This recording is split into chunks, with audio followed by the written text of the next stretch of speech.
I'm a Unitarian too.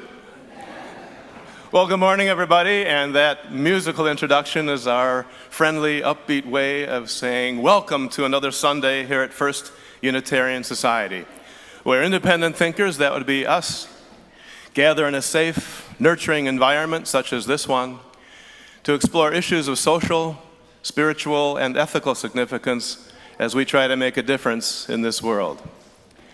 I'm Steve Goldberg, a proud, extremely adorable member of this congregation. And as the cow said after crossing the high meadow, I'm utterly tickled to see all of you here this morning. I'm especially tickled. Hold on, we have a schedule to keep. I'm especially tickled to see any guests, visitors, and newcomers. If this is your first time at First Unitarian Society, I think you'll find that this is a special place. And if you'd like to learn more about our special buildings, we offer a guided tour after today's service. Just gather over here by the windows following the service, and we'll take good care of you. Speaking of taking good care of each other, this is the perfect time to silence those pesky electronic devices that you just will not need during the next hour, because instead of focusing on your phone, you'll be able to focus on today's service, which I know will touch your heart, stir your spirit, and trigger one or two new thoughts. We're really glad that you're here, and now we invite you to join in a moment of centering silence so we can be fully present with each other this morning.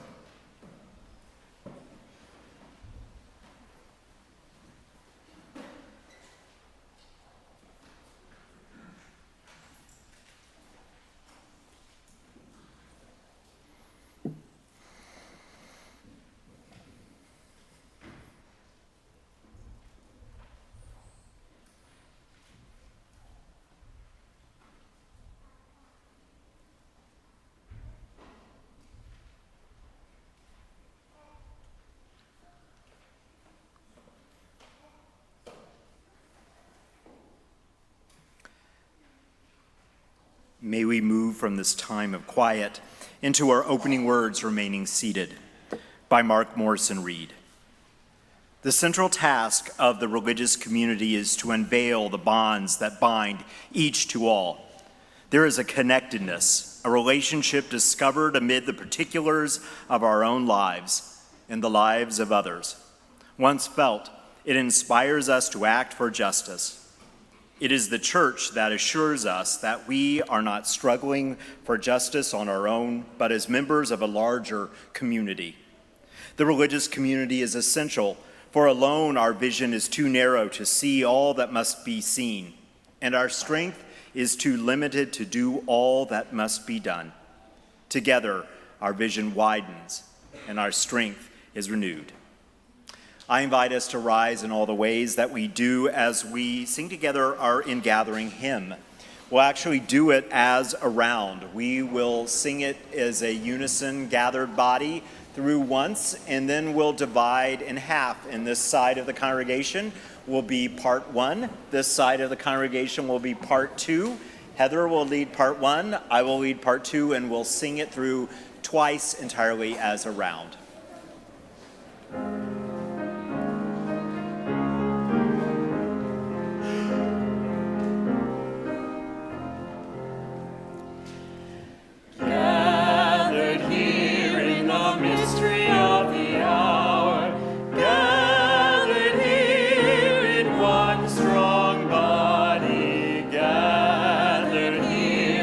Struggle and the power, Spirit.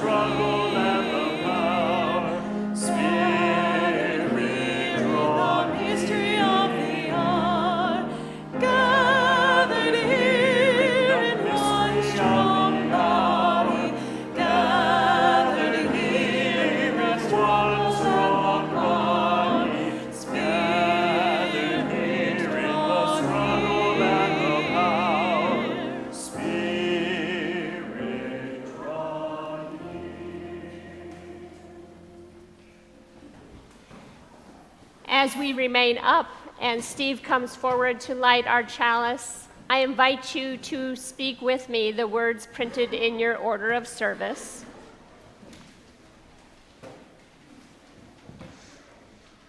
As together we say, in a world that feeds on moral outrage, we are here to cultivate moral courage. In a time that prizes picking sides, we gather to draw a wider circle. And in a culture that teaches us to get for what we give and to ask, what's in it for me? We come to practice generosity and to remember we are all in this together. I invite you to turn to your neighbor and offer a warm welcome.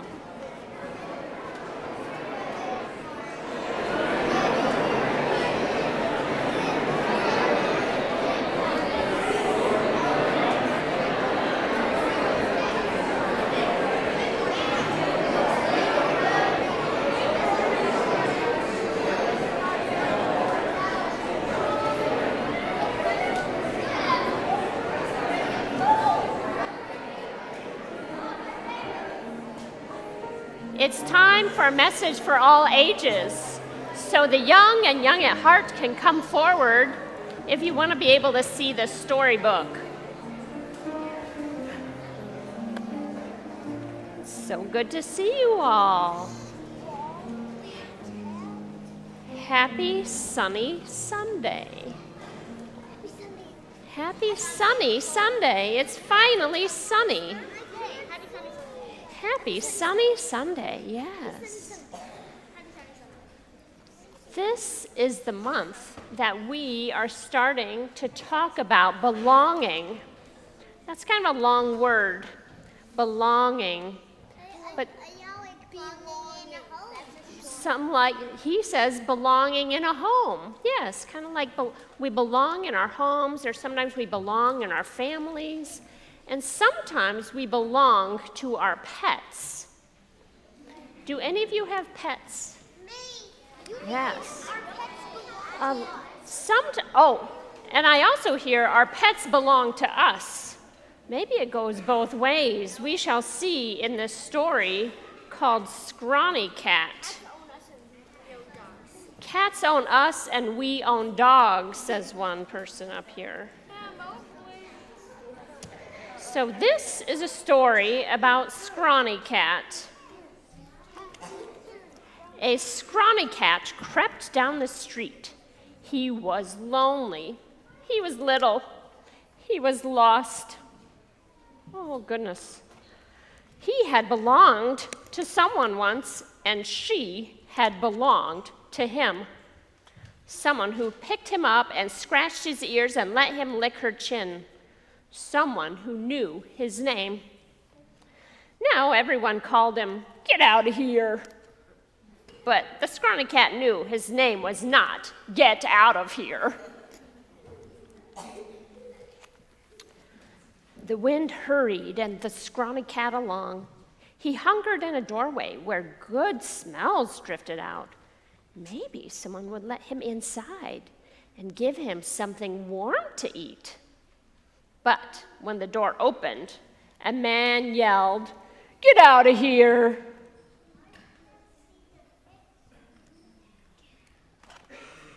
So the scrawny cat bolted down the street straight into a big dog. "Grrr," growled the dog. The skittery scrawny cat raced away all the way to the dock. "Grrr," growled the big dog right behind. What else could the scared little scrawny cat do? He leaped into a dinghy just as kaboom! Rain plummeted down. The big dog ran away. Lucky? Yes. The scrawny cat huddled under the dinghy seat. Up and down the dinghy rocked on the waves. just the way someone used to rock the scrawny cat in a rocking chair. The tuckered out scrawny cat put his head on his paws and fell asleep. The wind blew, the waves crashed, the rope tying the dinghy to the dock snapped. When the scrawny cat woke up, all he saw was water everywhere. Poor, shivery, scrawny cat. He lapped the rainwater in the bottom of the dinghy and wished his stomach didn't chew so on his ribs. At last, the sun came up, golden across the waves. Up ahead, just where the boat was headed, the scrawny cat saw a rock and a tree and a house on the sand. Someone knows what's going to happen. A woman came out of the house. She had been a sailor once, but her ship had crashed on the rocks. She had built a little house for herself and settled down to catch fish and gather seaweed and pick berries. But sometimes she missed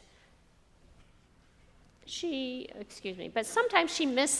the open sea, and all by herself got a little lonely.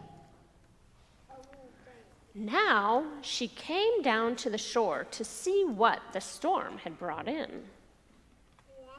Yes.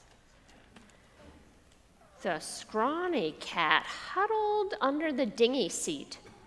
Would the woman throw things at him and call him, "Get out of here"? The dinghy grated on the sand. The woman reached down and picked the scrawny cat up. "How did you get way out here all by yourself?" the woman asked. "You must be quite the sailor cat." The woman took the scrawny cat inside her house. She rubbed him dry with a towel and put a bowl of fish stew on the floor. The scrawny cat lapped up the stew until his stomach was round and full. The woman picked him up again. Would she throw him out the door? No, not at all. She sat in a rocking chair and scratched the scrawny cat's ears. "I've been wanting some company," the woman said.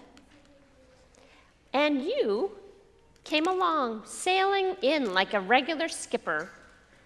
The scrawny cat purred. "Skipper, that's what I'll call you," the woman said. "I'm Emma." Skipper purred some more and licked Emma under her chin. "If you are lucky enough to go sailing someday far out to sea, you might see them together, Skipper and Emma. Skipper isn't scrawny anymore.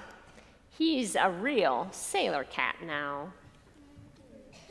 But best of all, Skipper belongs to Emma, and Emma belongs to Skipper." That was a pretty good book, someone says. Yes, we belong to each other, and other people belong to us. And you know what else? We belong to a congregation that gets to listen to some music from these kids. So you get to stay seated and listen to this next song. And if we turn that way, you can see the kids singing.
I invite you to go to your classes now.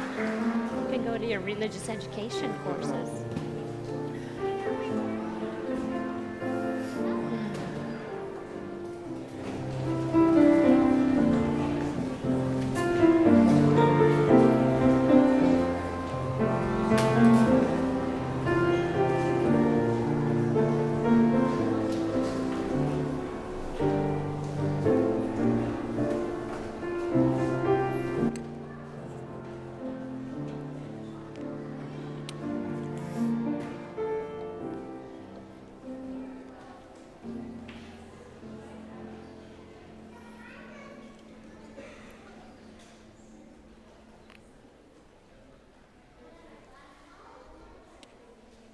Our first reading this morning comes from the Reverend Victoria Safford, and these are her words.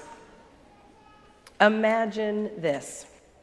On the days between Rosh Hashanah and Yom Kippur every fall, every year, the people make their peace with anyone they have wronged or slighted or injured or in any way neglected in the past 12 months. The task is not to patch things up, smooth things over, reach a compromise, or sweep mistakes and uneasy memories under the rug. The task is not to feel better. The task is ownership. The goal is truth for its own redemptive sake. I did this, I said this to you, and it was wrong. I neglected this, I botched this, I betrayed you. I demeaned you whether you ever knew it or not. This is the truth in which both of us are living. I ask you to forgive me. Imagine how many deep breaths you would need to take. Imagine how many doors you'd have to knock on. How many phone calls you'd have to make, how many letters, how many lunches and coffees, how many awkward moments with your children and your parents and with strangers. Awkward is irrelevant.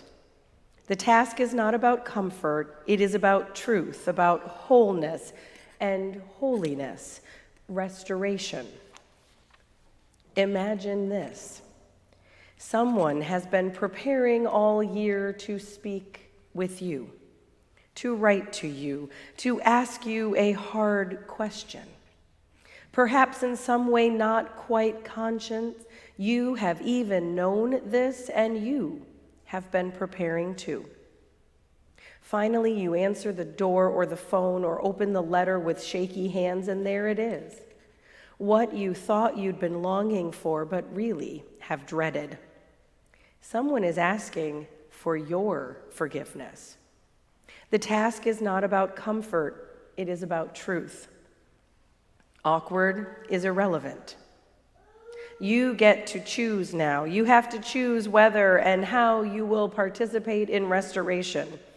Abandon the pleasant piety that claims knee-jerk forgiveness as the unquestioned moral course. You get to choose which way will be right in this case, between you as persons and with all your gods. What response will make the world more whole? Imagine something yearns in us to come round right. Something creaky, rusty, heavy, almost calcified within us tries, in spite of us and all of our fears and self-deceptions, to turn and creak and turn again and come round a little truer. Imagine healing wholly from within. New beginnings, turnings, forgiveness, belonging. This month, as we turn our thoughts to our new theme, belonging, we also remember that our partners here, Congregation Sherei Shemayim, for them it is the season of Rosh Hashanah and Yom Kippur, the Jewish high holy days, known as the days of awe, which begin with celebrating the start of a new year on Rosh Hashanah and end this Wednesday with Yom Kippur, the Day of Atonement. The days of awe celebrate the extraordinary human capacity to grow, to change, to transform and begin anew. The theme of Rosh Hashanah is that despite human weakness, the gates of repentance are always open. The preparation for this time includes serious reflection and self-examination and requires the setting aside of regular times of study and contemplation. Repentance, it is believed, begins with the recognition of one's faults, failures and weaknesses, and a willingness to attempt to change and mend fractured relationships. There's many ways to do this. One is looking back at the ways we have hurt loved ones or strangers with harsh words and doing that work of reconciliation. Another is looking at the ways in which we have hurt ourselves, sold ourselves short, given up on ourselves when we knew we could do it, and finding ways to reconcile with ourselves, forgive ourselves, release ourselves from that burden, and let it go. Now imagine this. What if our entire society were to dedicate 1 day a week to self-examination and communal transformation? This is what I recently learned one of our members does each week. She was sitting here in this room early on a Sunday morning, early enough that we were still running around to make sure we had candles, the chalice had oil, and I realized that I had seen her here early on several Sundays. So I approached her and asked, "What brings you here early?" "I'm here," she said, "to think about my week, to think about what I said and what I did. How did I respond to my children, my coworkers? How did I spend my time? Whom did I love? Whom did I hurt? This is my time to think back and decide if I like the person I have become and what I can do to become the person I truly know I can be." Who have you become when you weren't looking? It is important to ask ourselves this question in the context of community. The wisdom of Rosh Hashanah and Yom Kippur is in many ways about strengthening community, providing a mechanism to keep community strong, to bring neighbors together, to call us to see our lives in relationship to the wider community of which we are a part, to remember we belong. That woman who arrives here early told me that she thought she could really do this practice anywhere, in a park, in her car, alone at home. But she realized that she needed to do it here with all of you. "I am not alone in this," she said. "Reflecting on my life here in this place reminds me that my actions have an effect on the greater whole. I am part of something so much larger than myself, and I need to remember that." Reflecting on our lives in community creates wholeness, helps us to see the whole, helps us to find ways to turn from isolation toward that wholeness. Our way of being together, our beautiful, lovely way of being together, teaches us the preciousness of each individual and the fact that we are woven out of one another and the world. This dual knowledge helps us to remember that our healing, our reconciliation isn't just a private matter. It's communal as well. This is a practice of paying attention, living with intention. It is a practice of belonging. Imagine Something within you yearns to come round right. Something creaky, rusty, heavy, almost calcified within you is trying to turn and creak and turn again and come round a little truer. What can you do to make this world more whole?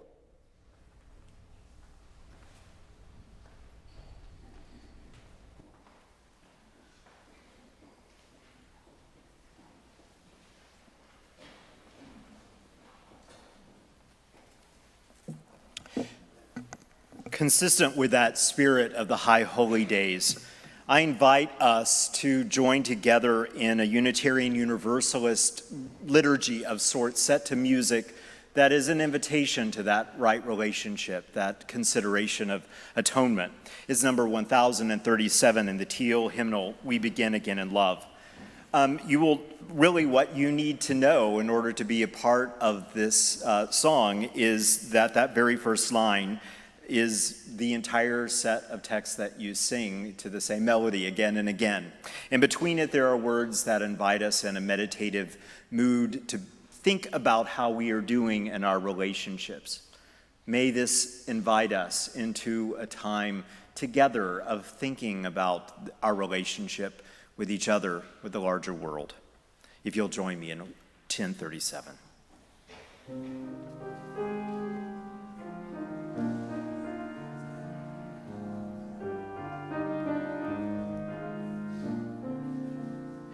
For remaining silent when a single voice would have made a difference. We forgive ourselves and each other. We begin again in love. For each time that our fears have made us rigid and inaccessible. We forgive ourselves and each other. We begin again in love. For each time we have struck out in anger without just cause.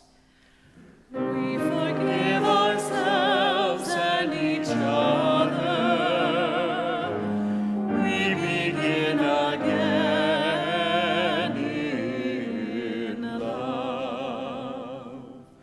For each time that our greed has blinded us to the needs of others. We forgive ourselves and each other. We begin again in love. For the selfishness that sets us apart and alone. We forgive ourselves and each other. We begin again in love. For falling short of the admonitions of the Spirit. We forgive ourselves and each other. We begin again.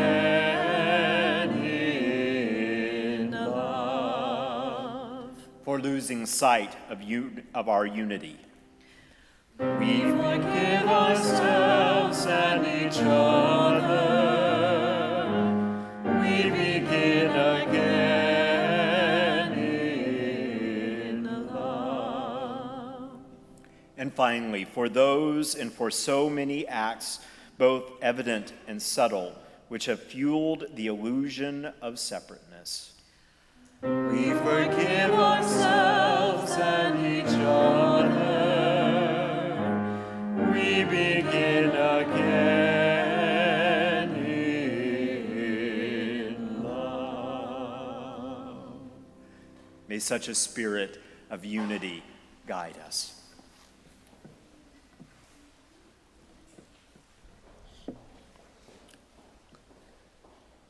A reading from the poetry of Margaret Wolfe, In Sweet Company. We sit together and I tell you things, silent, unborn, naked things that only my God has heard me say. You do not cluck your tongue at me, or roll your eyes, or split my heart into 1,000,000 pieces with words that have little to do with me. You do not turn away because you cannot bear to see your own unclaimed light shining in my eyes. You stay with me in the dark. You urge me into being. You make room in your heart for my voice. You rejoice in my joy. And through it all, you stand unbound by everything but the still small voice within you. I see my future self in you. Just enough to risk moving beyond the familiar. Just enough to leave the familiar in the past where it belongs. I breathe you in and I breathe you out in one luxurious, contented sigh. In sweet company, I am home at last. This month, as we explore the practice of belonging, and what it means to be a people of belonging, I am really taken with how this theme challenges us as well as comforts us. Belonging touches on the components of the best and the most challenging of what it means to be a community. Having now served many congregations in almost 30 years, I'm aware the number of people over the decades that have told me that they held somewhere and still hold within themselves a sort of guarded fantasy of finding a place that really echoes the spirit of Starhawk's words. Somewhere, there are people to whom we can speak with passion without having the words catch in our throats. Somewhere, a circle of hands will open to receive us. Eyes will light up as we enter. Voices will celebrate us whenever we come into our power. I'm aware of how many people come week after week, and they long for that sense of feeling like they matter, that they are understood, that they're seen for who they really are, not for the faces and the sort of front that many of us put on to get through our days. And how difficult that work actually is. It's why in this year we practice again and again inviting you into that sort of open conversation that allows you to share that deeper self. How in this month we're inviting everyone in every group to at some point in the month have a conversation that asks you to answer from your deepest self the question, what do I experience is at the heart of this congregation? And what does it look like when we are acting, living from that place? And so we're inviting the board, we are inviting our staff, we are inviting all of our ministry teams, our chalice circles, our religious education programs to take at least a few minutes to speak to each other an honest answer to that question. Practicing that sort of discipline calls us into deeper belonging with each other. And so I invite you, if your group has not yet talked about taking a few moments, I invite you to ask them if they would. It is one of many conversations that brings us together, both to speak our truth, but to listen with openness, and both are necessary to practice and to build belonging. And I'm aware how we very often succeed but just as often how I have sat opposite of someone and heard them say, I've been coming to this congregation for months or years, and I've never really felt like I fit in. And every time that happens, some part of me feels a deep sadness. Now, I know how layered it can be that a person has that experience, but in most congregations I have served, in truth, it is much easier for us to help people feel like they belong when they look like us, when they think like us, when they believe like us. But our community really calls us to a higher ideal. We are called together to continue to learn from one another and change each other deeply. And I'm aware of how demanding a practice of the Spirit that is, and how in our history we have often gotten it so wrong. In the book Centering, which is subtitled Navigating Race, Authenticity, and Power in Ministry, many of our colleagues that are religious professionals of color, a great deal of them, have described a very similar experience. In order to serve our congregations, even though the invitation was ostensibly for them to bring their full selves into our space, what they actually experienced is we want you to be exactly like us, to worship like us, to sing like us, to preach like us, to believe like us. And again, religious professionals of color have said they've had to leave parts of themselves to really feel like they belong. You can imagine how often we do that to each other if we do it to our highly trained professionals. One of the ministers who served the congregation in Ann Arbor after I finished as doing the interim there is one of the writers in this book, Manish Mishra Marzetti. And he writes about his own struggle as an Indian American in trying to figure out how to be in this tradition. He says that the path that I am on is the path ultimately that makes sense to me. I realize that Unitarian Universalism will never in my lifetime be what I would like it to be, and maybe in my bones I need it to be. And yet, it is the context in which I can be most free to be who I am. So both of these things are true at the same time, and that is really hard.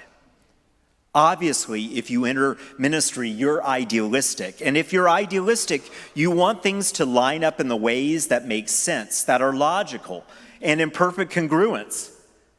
But that doesn't exist for me. It doesn't exist for many of us. And the thing is, what our religious professionals are asking of us really is that we just see them as they are rather than assuming. And that we stay at the table with them to be in the hard conversations about how we belong together. That when things get tough, we understand that that is part of the real work of belonging. And so in this congregation this weekend, we kicked off Beloved Conversations that invites us to stay at the table and talk more meaningfully and go through the difficult conversations around race, but to do them in a spirit of love and forgiveness and justice. For me, belonging asks us again and again to practice a very powerful and needed process. Jan Richardson writes about it this way.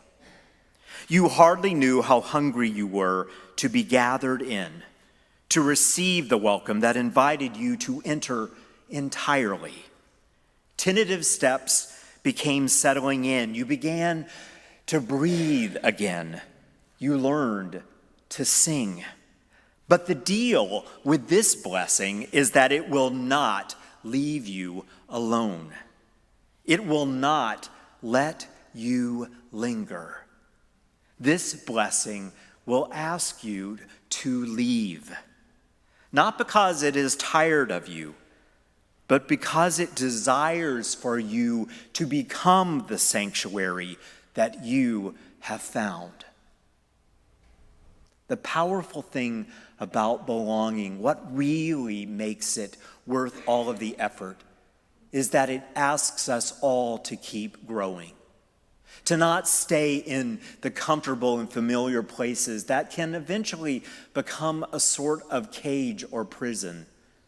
It asks us again and again to pay attention to who is or isn't at the table, who is or isn't really feeling like they are fully seen and held by community, and to see what is necessary to make the changes to be more open and real.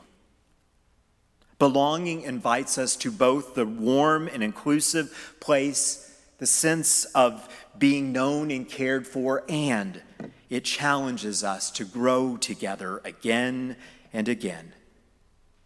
In this month, may we pay attention to who is present in this place and what might really help those who would receive the message of this congregation with such life-giving joy.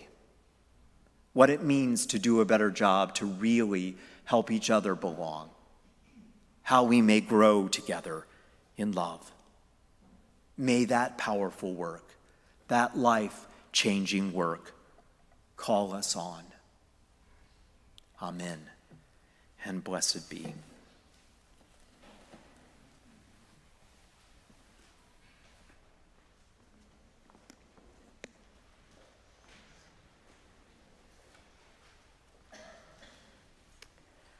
Our chalice lighting words reminded us that we come together to practice generosity. And here at this time of offering, we have that opportunity to remember the generosity that has been granted to us, and we in turn to our larger community.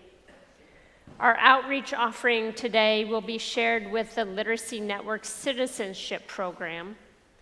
And you can learn more about that, the good work of that local organization in the red floors. We'll now take up this morning's offering.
Thank you for your generosity in the offertory. You know, one way of belonging for many people in this organization is to serve as a volunteer to make sure that our services run smoothly. So let me read the names of people whose way of belonging is to serve as volunteers for today's service. Starting with the man who brought you the sound, Justin Woodward. Thank you, Justin. Our lay ministers today have been Ann Smiley and Gail Bliss. Our ushers for this unruly crowd have been Liza Monroe, Dick Goldberg, Brian Chanis, and Paul Abramson. Thanks to the four of you. Be sure to thank Sandra Plish, Eleni Musarad Varga, and Franz Varga when you enjoy the coffee on the hospitality hour today. And take a moment to say hello to Pamela McMullen as she staffs the information table. And we're grateful to John Powell for once again serving as our tour guide. Just one announcement today, and that is that this afternoon at 1 o'clock in Courtyard B and C rooms, there's a short film and a presentation on a topic called Wild Utah, which gives us some ideas on how we can protect America's Red Rock wilderness. Again, Wild Utah, short film and presentation today, 1 o'clock. So endeth the announcements.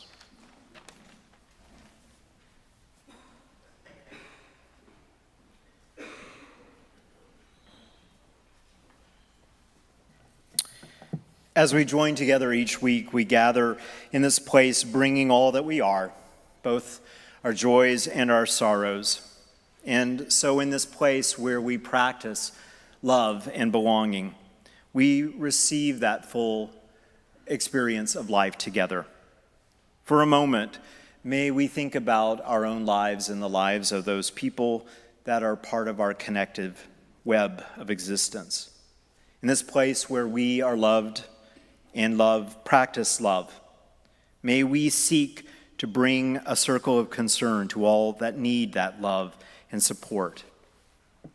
This week in particular, we remember those that gathered yesterday, about 24 who gathered from both James Reeb congregation and this congregation to begin a several-month-long journey to talk about beloved conversations. To be open to change is a necessity of growth, and we as a society hope to embrace the change and grow. Thank you to all who began this journey, and we look forward to sharing it with you all. Lori Schwartz wrote that.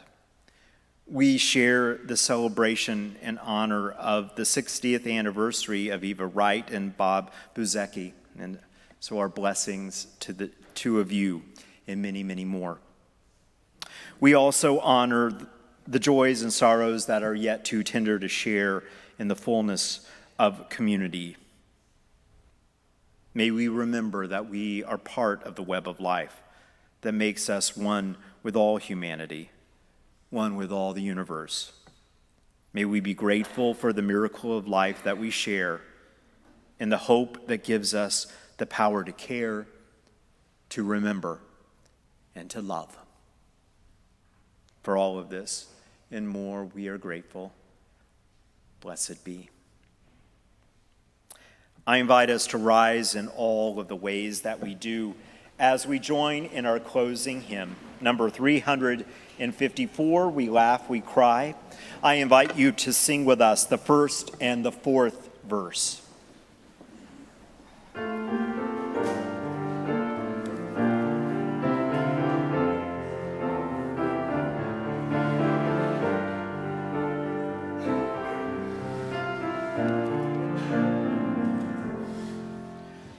We laugh, we cry, we live, we die, we dance, we sing our song. We need to feel there's something here.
we come together here to make sense of what we find, and we believe in life and in the strength of love, and we have found a joy being together, and in our search for peace, maybe we'll finally see, even to question truly is an answer.